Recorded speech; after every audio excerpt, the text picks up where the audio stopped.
Buenas tardes, mucho gusto, mi nombre es Leonardo Cisternas. Yo les voy a exponer cómo podemos interpretar e invertir con los datos macroeconómicos que nos presenta el mercado. Bueno, primero que todo, para quienes no nos conocen, somos VFX, somos un broker chileno. Les voy a exponer brevemente nuestra página para que nos vayan conociendo, o les voy a mostrar cómo entrar. Basta con que entren a Google, pongan Mundo VFX. Y el primero que no es patrocinio es nuestra página, Broker Latinoamericano. Somos un broker chileno. Esta semana cumplimos 12 años de trayectoria. Acá pueden ver los seminarios que vamos teniendo de manera mensual. Si quisieran crear en algún momento la cuenta, basta con que entren acá y con la cuenta creada pueden entrar a la plataforma de este medio. Tenemos varias zonas en donde pueden ir aprendiendo acerca de inversiones. En la parte del blog siempre actualizamos de mercado. El día de hoy también subimos un apartado de información.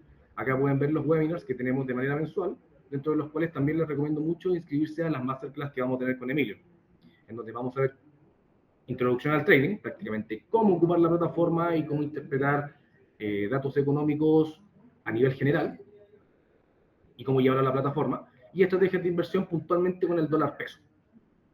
Quedan cordialmente invitados para que se puedan inscribir. Dicho todo esto, vamos directamente al grano. Así que este es acá. Bueno, primero que todo, quisiera partir haciéndoles una pregunta para más o menos entiendan cuál es el contexto. Ustedes se han dado cuenta que cuando hay malas noticias, el mercado sube, y cuando hay buenas puede estar cayendo. Entonces, precisamente, la primera pregunta que nos podemos hacer: ¿por qué el mercado sube incluso cuando las noticias son malas, y por qué cae cuando son buenas? Vamos a hacer un ejercicio bien rápido y vamos a ver, por ejemplo, acá, la inflación alta. Inflación alta, o un incremento en la inflación, mejor dicho, podríamos estar viendo de inicio que es beneficioso para el mercado porque estamos viendo un incremento en el crecimiento. Ahora, si es mucho, empieza a ser negativo, pero es normal que siempre, por lo menos en Estados Unidos, se mantenga en un rango de un 2 o un 3%. Entonces, si vemos que está en un 2% y comienza a subir a un 3%, no es algo negativo, es algo completamente normal y sano para el mercado. Pero eso nos deriva a ver que el mercado, hablamos de la bolsa norteamericana, comienza a caer. Pero ¿qué pasa? Que cuando la inflación empieza a caer, podemos estar viendo que el mercado empieza a subir antes. ¿Y por qué vemos esto? Es precisamente porque el mercado, como dice aquí en el punto clave, se mueve principalmente por expectativas y no por la realidad actual. ¿Qué quiero decir con esto? Que cuando vemos que la inflación comienza a bajar, anticipamos que en algún momento va a comenzar a subir y compramos inmediatamente con el rumor. O sea, sabemos que en algún momento va a empezar a subir la inflación y la economía va a empezar a activarse, y eso va a promover a que el mercado comience a incrementar de valor, pero claramente en el futuro. Entonces, como yo me anticipo a esta jugada, voy a la bolsa, compro acciones de Estados Unidos, y no solamente yo, el resto de las personas, del resto de los inversionistas y fondos de inversión también lo hacen. Entonces, como este dato que genera expectativas de que la inflación va a comenzar a subir, o el crecimiento, mejor dicho, vamos a estar viendo que el precio comienza a incrementar de manera abrupta muy rápidamente después de cada dato. Vamos a llevarlo igual a la práctica. Ahora, ¿qué datos son claves entender, o sea, conocer, entender y cómo interpretar antes de abrir una inversión en el mercado? Los principales son datos de inflación, datos de tasas de interés, datos de crecimiento y datos de empleo. Ahora, ojo que hay que entender el contexto de cada uno. Cada variable también se ve afectada por otros factores. Acabo de exponer acá también en esta diapo los mismos puntos, pero especificando cuáles son los datos de inflación, cuáles son los de crecimiento y cuáles son los de empleo.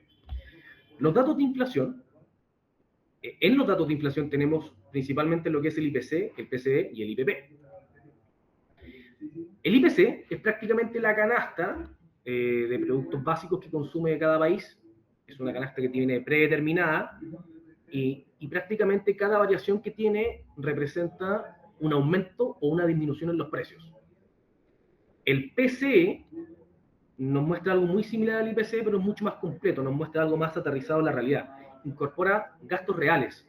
No es cuánto aumentó una canasta, sino que cuánto aumentó la suma de manera ponderada, el consumo, qué sé yo, de jabones, de bebidas, de alimentación, de educación, de salud, incorpora todo. El IPC, por ejemplo, no incluye educación, no incluye salud. El PCE sí lo incluye. Y este es el dato favorito de la Reserva Federal, que es el Banco Central de Estados Unidos, porque les da un dato más limpio y les ayuda a tomar una mejor decisión de qué hacer con las tasas de interés. El IPP también es un dato inflacionario, que es el índice de precios al productor, y es un IPC, entre comillas, adelantado. ¿Qué significa que sea adelantado? Significa que si vemos que el IPP comienza a subir, quiere decir que los precios a los productores está subiendo, y es muy probable que el IPC en los siguientes meses comience a subir, porque este precio que incrementa para los productores los van a transmitir al consumidor.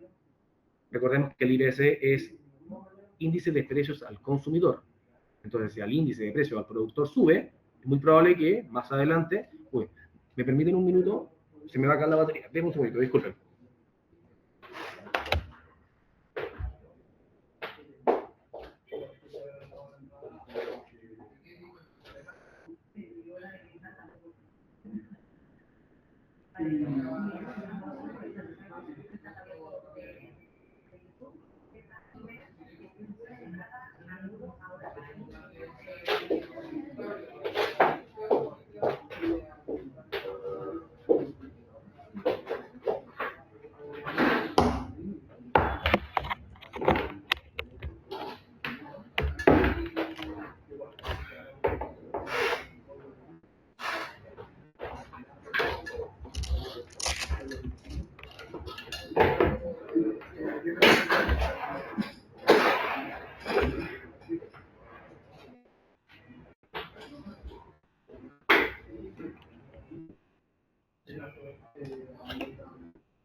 Gracias por la paciencia.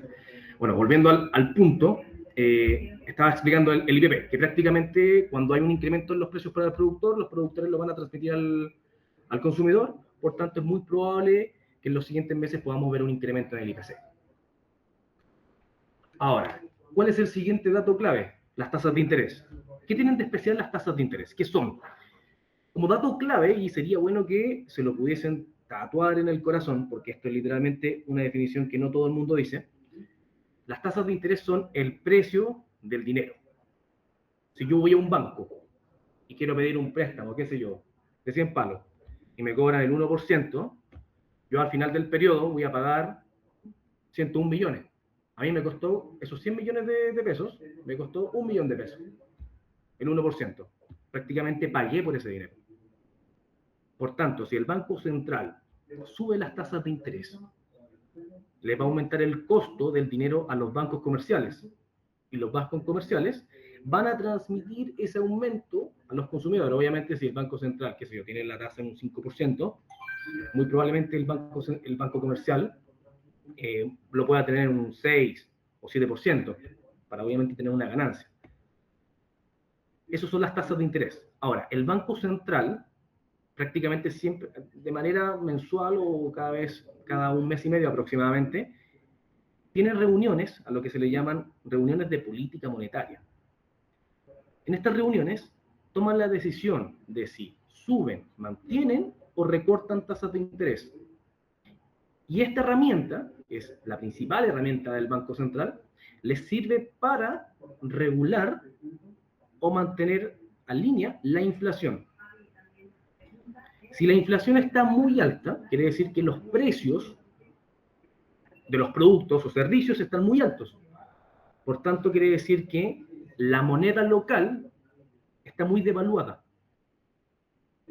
¿Qué significa esto? Que prácticamente necesito cada vez más dinero para acceder a los mismos productos que antes podía acceder con menos. Entonces, si hay un incremento en la inflación, un incremento en los precios, quiere decir que mi dinero cada vez tiene menor valor, pues tengo que pagar por el mismo producto, que sé yo, por la misma bebida, que antes me costaba, qué sé yo, una bebida de medio, me costaba 800 pesos, ahora me cuesta 1000 o 1200. Prácticamente ese es el punto.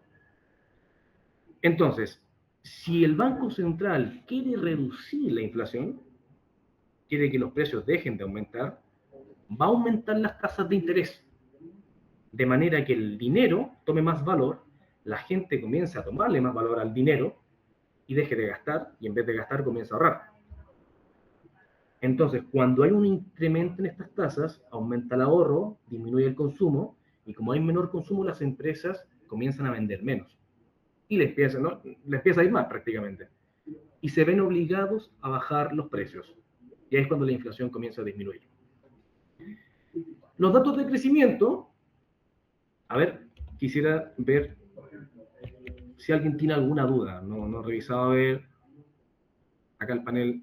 Todo aquí hasta el momento, nadie tiene dudas con lo que he explicado. Vayan comentando acá en el chat si es que van teniendo alguna duda y las vamos a ir resolviendo.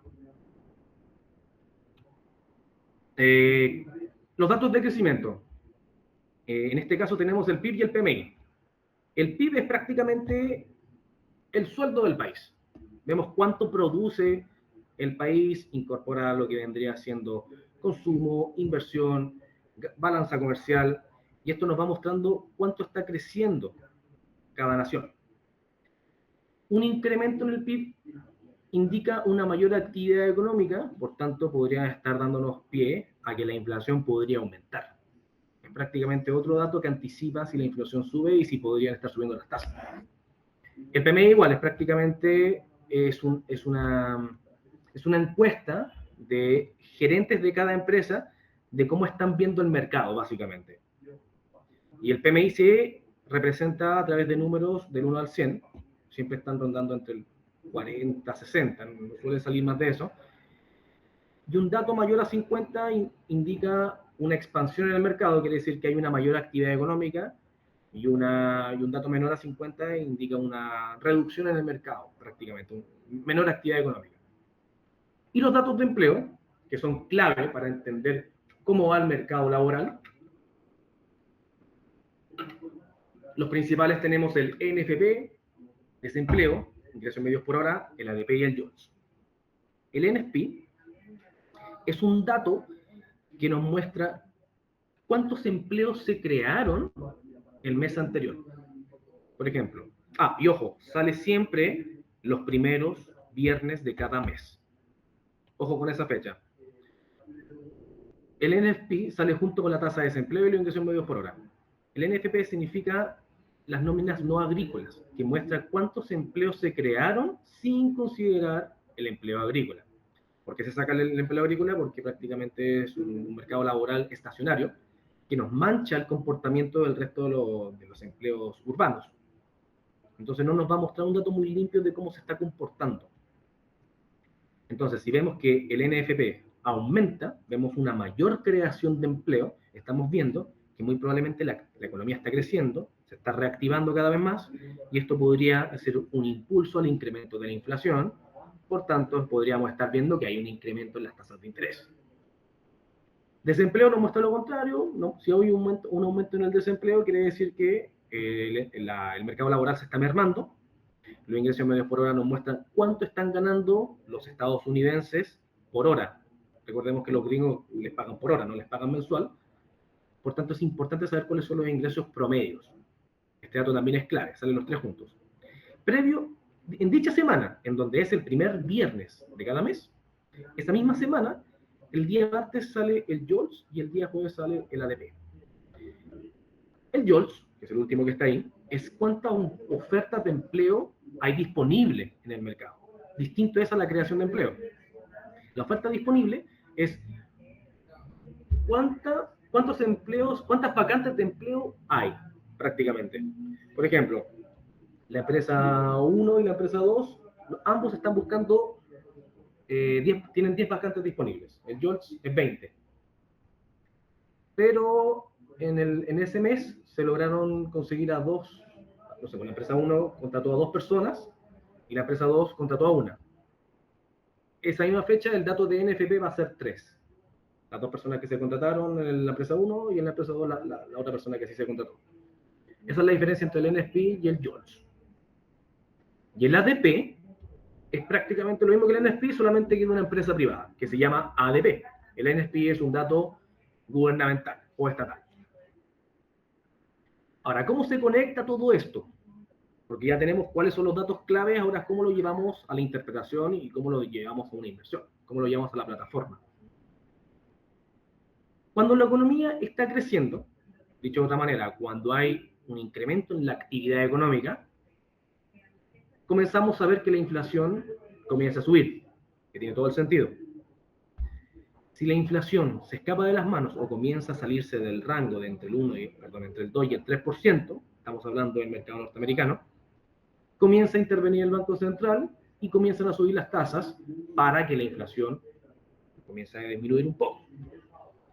Con esto hace que la economía se comience a enfriar, baja la inflación y las tasas comienzan, como baja la inflación, tienen que bajar las tasas porque muy probablemente ya la economía se está enfriando demasiado. ¿Por qué? Porque al final tengamos en cuenta que las tasas igual son un arma de doble filo, que si bien nos beneficia para bajar la inflación, estamos sacrificando el incremento o el crecimiento del mercado para evitar que la moneda del país se devalúe y obviamente no tengamos que ver en otros países que fuera de Estados Unidos se tenga que dolarizar, que ha pasado en algunos países. Con este tipo de movimientos, el mercado siempre se anticipa y cuando comienzan a bajar las tasas, esto hace que el dólar se debilite. Ojo, que el dólar no está débil, el dólar está caro. Pero si comienzan a bajar las tasas, el mercado anticipa que el dólar va a empezar a caer, y el dólar comienza a caer, y con una anticipación de que con un dólar barato vamos a ver un incremento en el consumo, y comienzan a subir las bolsas. Y ahí es cuando el mercado comienza a subir antes de que realmente le empiece a ir bien. Y ahí es cuando empezamos a poner en práctica lo primero que dije acá, que el mercado se mueve por expectativas. Comienza a subir antes de lo que se mueve en realidad. Ahora, pongamos ejemplos. ¿Cómo usaríamos esto para invertir? Un escenario, supongamos que la inflación está alta, por tanto tenemos que empezar a subir las tasas. Tenemos que evitar invertir en las acciones tecnológicas, porque básicamente vamos a estar viendo un dólar fortalecido. Y si se empieza a fortalecer el dólar, la gente empieza obviamente a irse al ahorro y nos sale más conveniente invertir en dólares que precisamente en la bolsa o en acciones tecnológicas. Entonces, ¿qué nos empieza a favorecer? Prácticamente el dólar y las materias primas. Un segundo escenario, podemos ver que la inflación comienza a bajar, pero tenemos las tasas altas. La oportunidad acá básicamente es comprar acciones, pero de manera anticipada. ¿Por qué? Porque si las tasas están altas, no sé, supongamos que están en un 5%, y la inflación, porque obviamente si están altas y la inflación está bajando, es porque las tasas que ya están altas comienzan a surgir efectos. Si surge en efecto, la inflación empieza a caer y se empieza a anticipar en el futuro un recorte de tasas, inmediatamente. Y ahí es cuando los inversionistas comienzan a comprar acciones, con las expectativas de que bajen tasas, sin que la hayan bajado. Y ahí es cuando las acciones comienzan a subir, o la bolsa norteamericana. Y si estamos en un proceso en donde las tasas empiezan a bajar, en este caso sería el escenario número 3, una buena oportunidad también serían las tasas, o sea, perdón, disculpa, las acciones, las criptomonedas y los índices bursátiles, que es muy similar al anterior, solamente que ya estamos a medio camino. Es cuando ya comenzaron a bajar las tasas, no es una anticipación. Entonces, muy probablemente cuando empecemos a invertir y comprar acciones, cuando las tasas están bajando, probablemente ya nos perdimos parte del rally. Ojo, el dinero grande, que aquí abajito escribí un dato, el dinero grande siempre se posiciona antes que las noticias sean obvias. O sea, si vemos un dato que sale positivo para inflación, o sea, que está cayendo, claramente es una buena oportunidad de compra para la bolsa, sin que a la bolsa le esté yendo bien. Veamos ejemplos reales.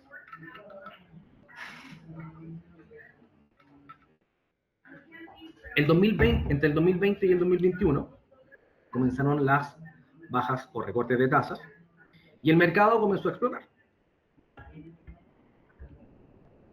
No tengo ninguna pregunta, pero a ver, creo que sí.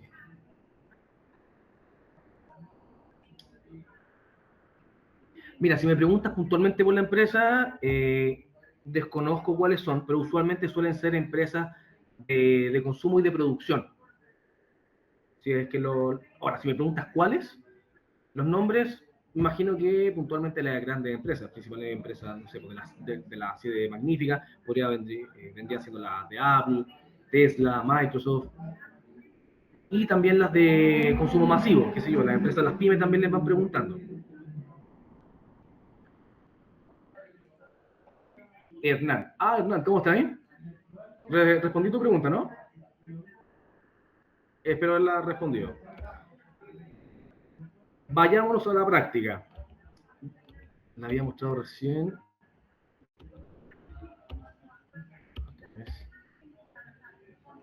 Entre el 2020 y el 2021.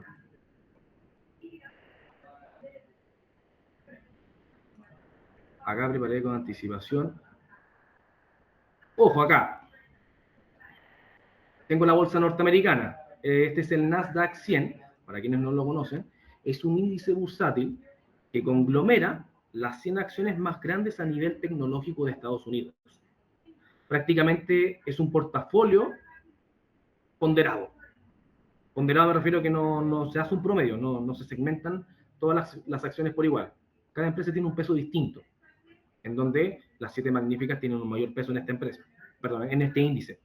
Por tanto, si hay un movimiento fuerte en Apple, de manera negativa, le va a pegar bastante fuerte al Nasdaq. Acá, por ejemplo, vamos viendo el primer movimiento que yo le acabo de exponer, alcista, que fue como para la fecha del 2020. En este proceso comenzó un gran incremento de liquidez. ¿Por qué comenzó este proceso de liquidez? Porque para esta fecha, que fue el 19 de febrero del 2020, comenzó el COVID y la bolsa norteamericana comenzó a caer fuerte. Claramente esto comenzó a generar incertidumbre, comenzó a generar ruido, muchas empresas quebraron y tenía sentido que la gente dejara de consumir, por tanto obviamente los inversionistas anticipan y comienzan a vender sus acciones y esto repercute al Nasdaq. Y obviamente también venden los futuros de dicho activo. Comenzó a caer, pero llega un punto acá, para marzo, en que la caída fue tanto, en donde los inversionistas dicen, oye, está en buen punto de compra, está barato, pero antes de eso, entran en acción los bancos centrales. Y en este punto comienzan a estimular al mercado, inyectándole liquidez. ¿Cuáles fueron las herramientas para que esto ocurriera? Comenzaron con recortes de tasas. A ver, veamos la fecha. Mira, esto fue el 19 de febrero del 2020. Acá tenemos las tasas de interés. Febrero, acá. La tasa en Estados Unidos estaba en 1.75 y en marzo se anticipó, bueno, en febrero, que fue cuando que empezó a quedar la escoba, se empezaron a anticipar recortes de tasa para empezar a generar liquidez. Cuando les hablo de que se genera liquidez, empiezo a hablar de que cuando se bajan las tasas se comienza a imprimir más billete y comienza a haber más oferta de dólares en el mercado. Y las tasas acá en marzo, se bajaron un 0,25%. Esa fue una herramienta. La segunda herramienta fue una inyección de dinero directamente a los bancos comerciales. La Fed en Estados Unidos, y acá en Chile también pasó, los bancos centrales comenzaron a hacer préstamos a los bancos comerciales para poder hacer préstamos y además más económicos con la baja de tasas de un 0,25%. Y por otro lado tenemos que los bancos comenzaron también a comprar bonos. Los bonos son instrumentos de inversión de renta fija, que se les llama, son de bajo riesgo, que es prácticamente comprar un préstamo, por decirlo de alguna manera. Si yo voy y le compro un bono a un banco comercial, le estoy pasando dinero a cambio de un papel que se llama bono, que me dice que en el futuro me va a pagar cierto porcentaje. Yo le estoy prestando plata al banco comercial en este caso. Entonces, que el Banco Central comience a comprar bonos es una inyección adicional de capital a los bancos comerciales para que comiencen los bancos comerciales a ofrecer más liquidez al mercado. Esta potente inyección de liquidez, que si bien se comenzó a hacer de a poco, logró que el mercado explotara muy fuerte, sin que tuviese resultados inmediatos, sino porque el mismo mercado lo anticipó. Con esta inyección de capital al mercado le va a ir bien, así que mejor voy a comprar bolsa norteamericana, voy a comprar acciones de la bolsa, Nasdaq, S&P 500, y ahí es cuando comienza a explotar el precio. Con esta inyección, durante casi 2 años, entre el 2020 y el 2022, la bolsa incrementó en un 147%. Y solamente por los recortes de tasas. Ojo que esas tasas de 0,25 se mantuvieron bajas durante mucho tiempo. Luego se comenzaron a subir acá. El primer incremento de tasas fue el 16 de marzo del 2022. Y acá empezaron, en enero, empezaron las expectativas de que aumenten las tasas. Si aumentan las tasas, recordemos que el dinero, o la divisa, en este caso el dólar, comienza a tomar valor, por tanto la gente empieza a consumir menos. El mercado se anticipa y comienza a caer. Prácticamente la bolsa estuvo cayendo un 33% durante casi un año, de enero hasta septiembre del 2022. Luego comenzaron nuevamente las expectativas de recortes, porque ya había caído bastante el mercado y se había recuperado. ¿Cómo sabemos si se recupera? Prácticamente con los datos que va mostrando el gobierno con el PIB, los datos de empleo, el NFP, el JOLTS, todos esos datos nos empiezan a mostrar si en este momento o en dicho momento el mercado se encontraba saludable o no. Entonces comenzaron las expectativas de recortes, esto fue el 27 de septiembre. Ojo que es solamente expectativas, no precisamente que se esté cumpliendo. El 27 de septiembre, pequeño, 2022, ¿cierto? En este punto se empezaron a anticipar recortes, pero no se recortaron, seguían subiendo, y prácticamente subieron hasta el 2024. Por eso hablamos de que son expectativas. Entonces, todas estas caídas que van teniendo, todos estos valles, son prácticamente por expectativas no cumplidas, pero la presión sigue siendo alcista. Entonces, muy probablemente por cada dato que salía, el mercado caía, pero las expectativas de que recortaran tasas volvía a crecer y el mercado volvía a subir. Obviamente, dentro de todo este proceso, hay muchos datos de empresas que reportan datos, si les ha ido bien o les ha ido mal.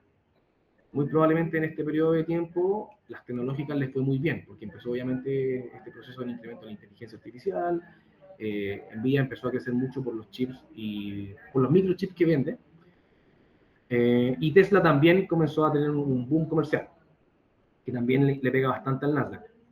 ¿Qué pasó en esta fecha? Aquí me estoy adelantando un poco, porque este es un dato que quisiera incorporar para lo que vendría siendo guerra. Les quiero acá compartir cómo se comportó el dólar en paralelo a la bolsa, para que les haga sentido de que cada vez que cae la bolsa, el dólar está subiendo, y cuando sube la bolsa, el dólar está cayendo. Este gráfico de color celeste es el comportamiento del dólar a nivel internacional, no es el dólar acá en Chile. Que todo esto tiene una correlación muy fuerte el dólar index con el dólar peso. Entonces, como se pueden dar cuenta, acá, en este punto, cuando la bolsa estaba cayendo, el dólar estaba subiendo. Precisamente por refugio, y cuando se empezó a inyectar liquidez, que es lo que hace que la divisa pierda valor por un incremento en la oferta, justo en ese punto el dólar comienza a caer y la bolsa comienza a subir.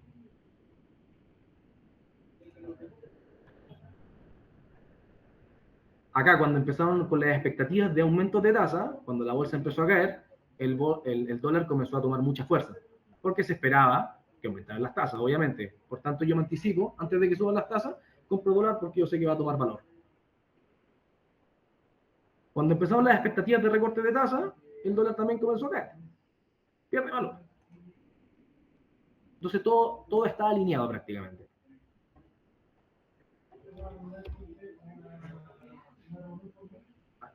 ¿Hay preguntas? Bueno, expliqué acá básicamente los 3 puntos dentro de esas fechas.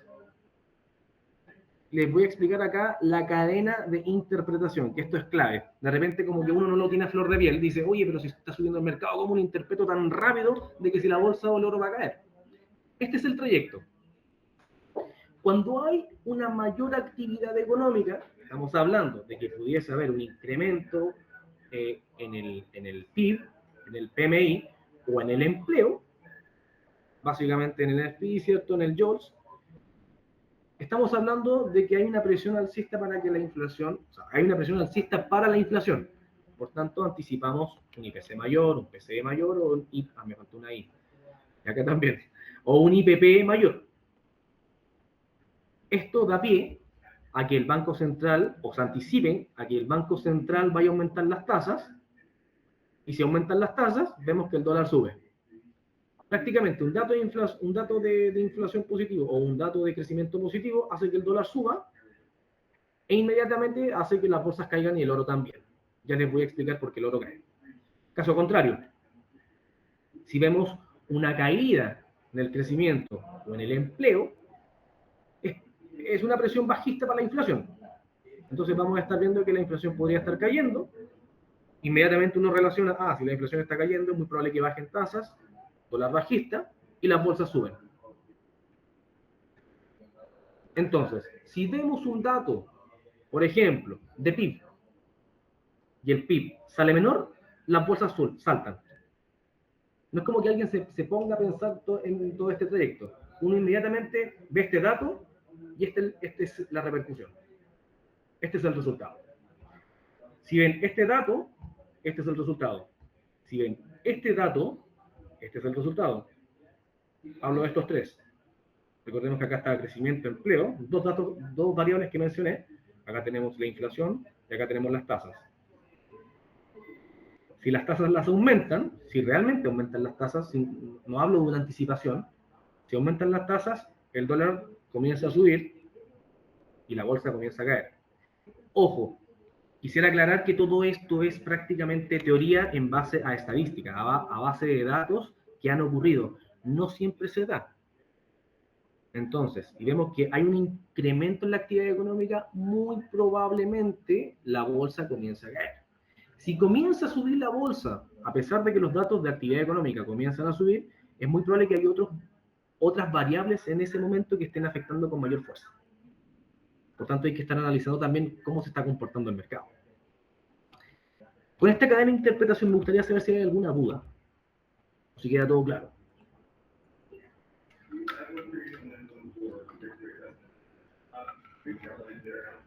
Perfecto. Prácticamente es así como nosotros llevamos a la práctica o una inversión los datos macroeconómicos. Muy sencillo. Dato de PIB aumenta, vendo bolsa, vendo oro. Dato de inflación aumenta, vendo bolsa y vendo oro o compro dólar. Si aumentan las tasas, compro dólar y vendo bolsa y vendo oro. Acá el caso contrario. Ahora, ¿por qué el dólar tiene una correlación negativa con el oro?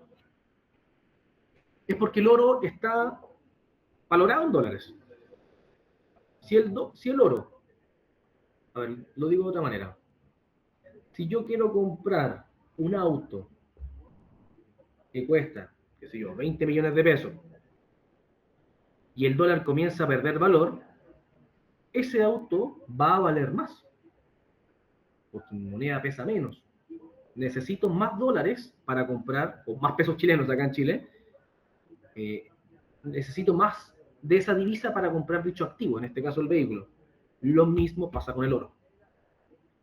Si el dólar aumenta de valor, voy a necesitar menos dólares para comprar una onza de oro.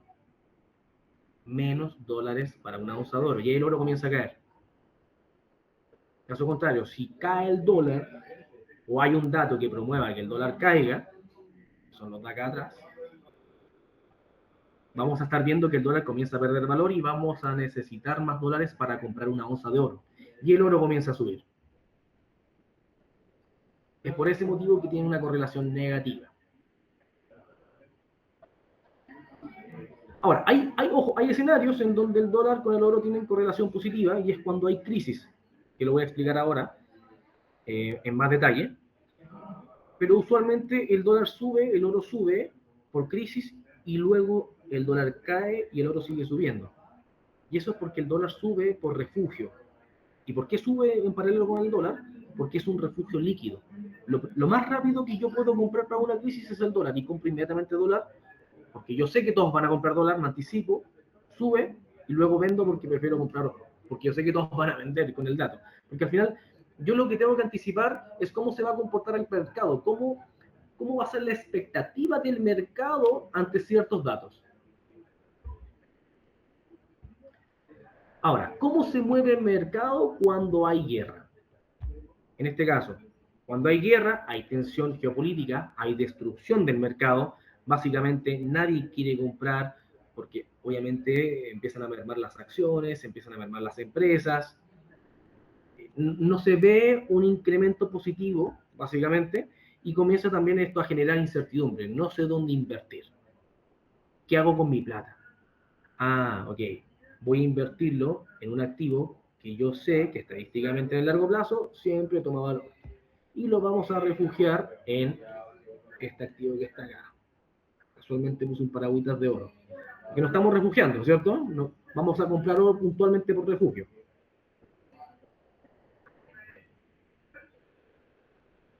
Ojo, ojo, con cada guerra, ya sea bélica o comercial, la mayoría de las veces el oro sube.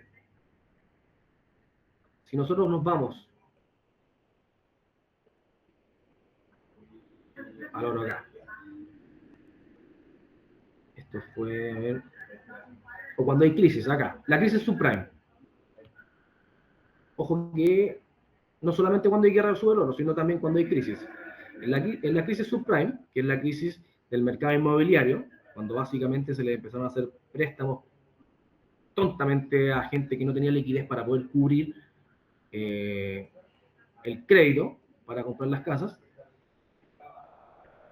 el primer comportamiento que tuvo el mercado fue vender todo. No sé qué pasa, no sé qué se pasa, así que yo voy a vender todo lo que tengo. Y el oro cayó. Y cayó durante un mes. Cayó un 23%. ¿Qué pasó después de ese mes? La gente empezó a razonar, oye, yo sé que el oro al final siempre toma valor. Y comenzó a subir una locura. Hoy subió desde el 2008 hasta el 2011 prácticamente un 180%. ¿Qué pasó acá? Se estabilizó un poco el mercado, había menos necesidad de refugio, comenzó el apetito al riesgo, y en vez de estar refugiándome, mejor voy a comprar bolsa, voy a comprar acciones porque muy probablemente empezaron a crecer las empresas. Y la gente deja de comprar oro y comienza a tener su caída. Cayó un 44% hasta el 2015. En todo este trayecto, el oro comenzó a subir. Ojo que esta caída fue precisamente porque había mejores activos más atractivos, perdón, instrumentos más atractivos. Pero llega un punto en donde el oro comienza nuevamente a ser refugio porque constantemente hay tensiones comerciales, y en este periodo hubo bastantes. Las principales fueron el referéndum del Brexit, que fue cuando el Reino Unido comenzó a salirse de, si no mal recuerdo, de la OTAN, si no mal recuerdo. No era de esta Unión Europea que tienen allá, no, disculpa, no recuerdo el nombre, y esto comenzó a también generar incertidumbre porque el mercado británico comenzó a tener caídas fuertes también, porque iban a tener peores negociaciones comerciales. En ese entonces también estaba la guerra comercial entre Estados Unidos y China, y había también una tensión comercial con Corea del Norte. Y toda esta tensión comenzó a hacer que el oro subiera casi un 100%. Pero ¿qué pasó acá? ¿Qué tenemos acá? Tenemos la guerra entre Rusia y Ucrania y empezamos a ver que el oro cae. ¿Por qué? ¿Por qué si hay una guerra? Que fue precisamente lo mismo que pasó hace poco con la guerra entre Estados Unidos e Irán. El oro comenzó a caer. Con todo lo que estoy diciendo, uno con sentido común diría debiese subir por refugio. Y aquí es cuando entramos que la interpretación para la guerra actual es que en vez de estar refugiándome en oro, Yo sé que con esta guerra hay un activo que va a comenzar a tener un crecimiento exponencial, que es el petróleo. En vez de estar poniendo mis lucas en este activo de refugio, mejor compro petróleo, yo sé que va a subir. Entonces, en todas las guerras en donde se ve comprometido este activo, que se le conoce como el oro negro también, en vez de estar subiendo el oro, comienza a subir el petróleo. Acá, ¿cierto? Comenzó a caer con la guerra entre Rusia y Ucrania, cayó un 21%, que esto fue el 24 de febrero cuando explotó.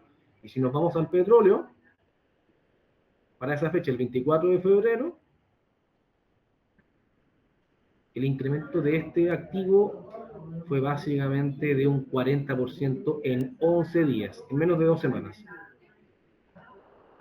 Para la guerra actual, de un día para otro el petróleo subió un 15% y en 10 días subió un 83%. ¿Cuándo fue? El 28 de febrero. El 28 de febrero, en vez de estar refugiándome, mejor compro petróleo. Y el oro comenzó a caer un 23%. ¿Y por qué el oro subió tanto el año pasado? Precisamente por tensiones comerciales. Tengamos en cuenta que desde el 2022, que yo lo mostré acá en la bolsa, para la fecha del 15 de octubre, ¿cierto?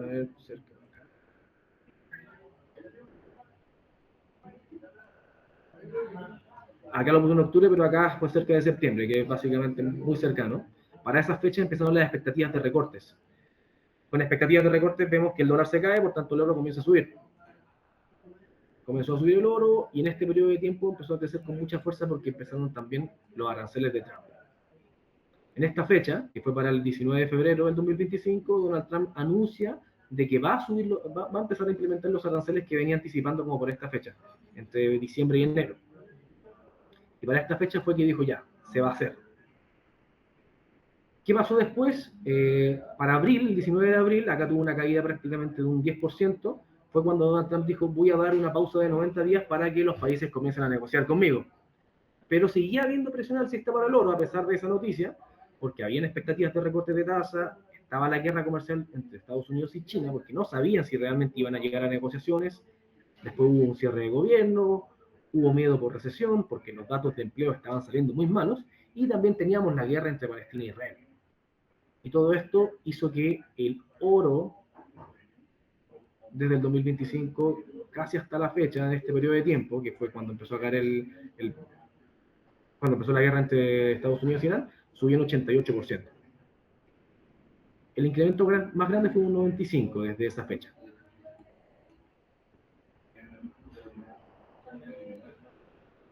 Básicamente lo que quiero transmitirles es que el mercado no reacciona inmediatamente a resultados, sino que se va anticipando. Toda esta reacción es una anticipación ante las expectativas. Y la manera de poder anticiparse es básicamente, si yo veo, por ejemplo, y les voy a poner un ejemplo práctico, para esta fecha fue el 17 de septiembre del 2025, que fue, si no lugar, esto recorte, 17 de septiembre del 2025.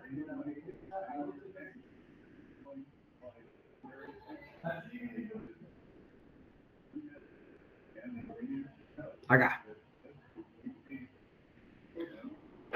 Hubo un recorte de tasas.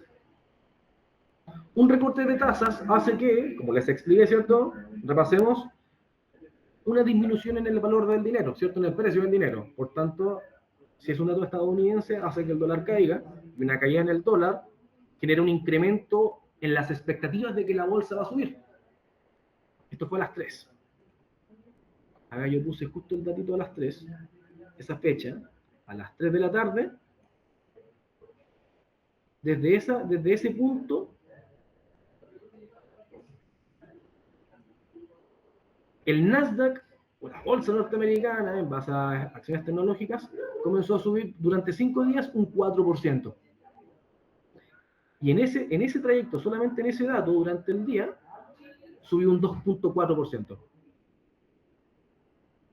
Si quieren saber los datos, pueden entrar a Investing, pueden buscarlo directamente acá.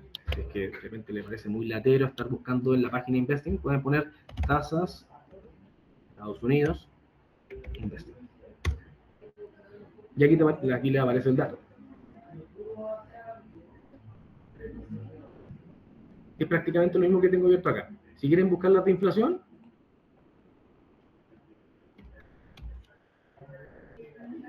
ponen IPC, ahí aparecen los datos de IPC. Si quieren ver el PCE, que también está, les va a aparecer el dato del PCE. Acá en Investing les muestran las fechas que van a tener las decisiones de tasas. La siguiente reunión de política monetaria va a ser el 29. Así que, ojo al dato, todavía no hay un esperado. Va a ser en 2 semanas más. Otro ejemplo práctico que tengo, quiero ver cuánto tiempo me queda, me quedan 13 minutos.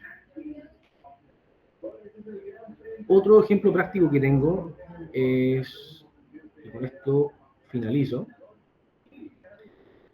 dato de inflación. 18 de diciembre del 2025, algo más cercano. Acá. Esto fue a las 10:30, la caída fue bastante abrupta, que sea una caída de un 4% es bastante. Y una caída en la inflación, recordemos que es una anticipación de recortes de tasa, hace que el dólar caiga y suban la bolsa, ¿cierto? Esto fue a las 10:30, 18 de diciembre del 2025, ¿cierto? 18 de diciembre de 2025, a las 10:30. Caída en la inflación, expectativas de que recorten tasas. Y la bolsa comienza a subir. Durante 2 horas, el Nasdaq subió un 1.25%. Un poquito más de un cuarto de lo que entrega un depósito a plazo acá en Chile al año. Después de este dato, el Nasdaq siguió subiendo hasta un 3% durante 8 días, casi una semana. Y precisamente pura expectativa, pura anticipación de movimiento de mercado. Estos son los datos que usualmente se operan en bolsa, son los datos que hay que estar mirando para saber cómo se está comportando la economía, y esta es la manera de interpretarlos.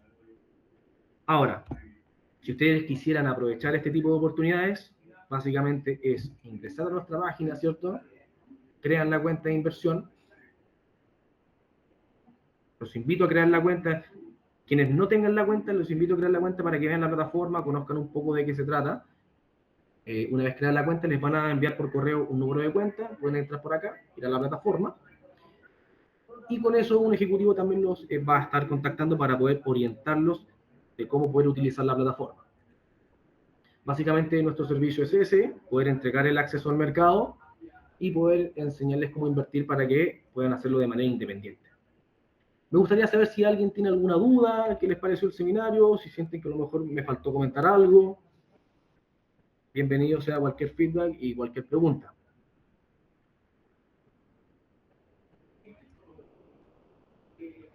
Acá estoy por si alguien me quiere mirar. Vamos a activar la cámara.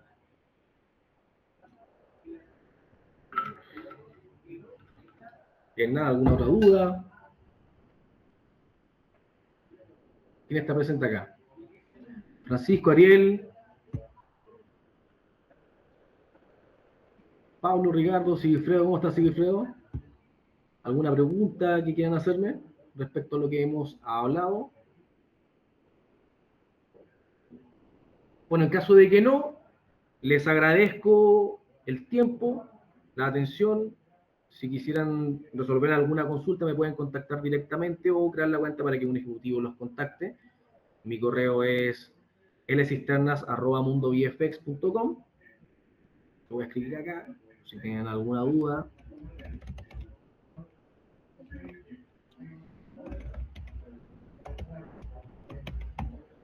Y yo feliz los puedo ir ayudando con alguna consulta que tengan.